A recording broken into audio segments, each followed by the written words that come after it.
Asylum seeker, Raudel, who wants to use only his first name for fear of being targeted, says he had no choice but to flee Cuba and come to the United States.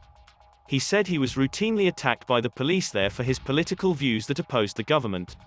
They took out all of my teeth, Raudel says, and they forced me to abandon my country. When Raudel made it to the U.S. border, he was sent to Adams Correctional facility in Mississippi to begin the legal asylum process and have a credible fear interview to declare why he came to the U.S. He was then transferred to River Correctional in Louisiana. In total, he was in detention for about 5 months. And, he says, COVID-19 conditions during his time in detention weren't great. He says COVID-19 positive detainees were put together in one room. There was very little social distancing or mask wearing, and both sick and healthy people were mixed together during transfers. Many people had coronavirus, he says. And they weren't worried about it.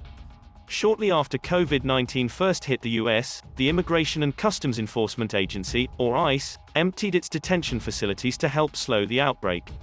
But in the last year, amid a surge of migrants crossing the southern border, ICE has detained tens of thousands of migrants. Now, the agency is under fire from immigration advocates for how it's handling COVID-19 protocols while the highly transmissible Delta variant surges across the country. NPR analysis of publicly available ICE data on COVID-19 online shows the weekly percentage of COVID-19 positive detainees in monitoring or isolation has more than doubled since June from 2% of the population to around 6% as of last week. Immigration attorney Mich Gonzalez with Southern Poverty Law says ICE's New Orleans field office has been holding, moving and releasing detainees under conditions that are not pandemic safe. ICE data show rapid declines and increases in the number of people with COVID-19 over time. It's a place where people are being transported and transferred out, transferred in and transferred out. Of course, they're going to be exposed there, Gonzalez says. The precautions that are supposed to be taken don't really work well because they violate their own protocols. Another immigration attorney, Meyers, with the Mississippi Center for Justice says his clients have described unsafe transfer processes.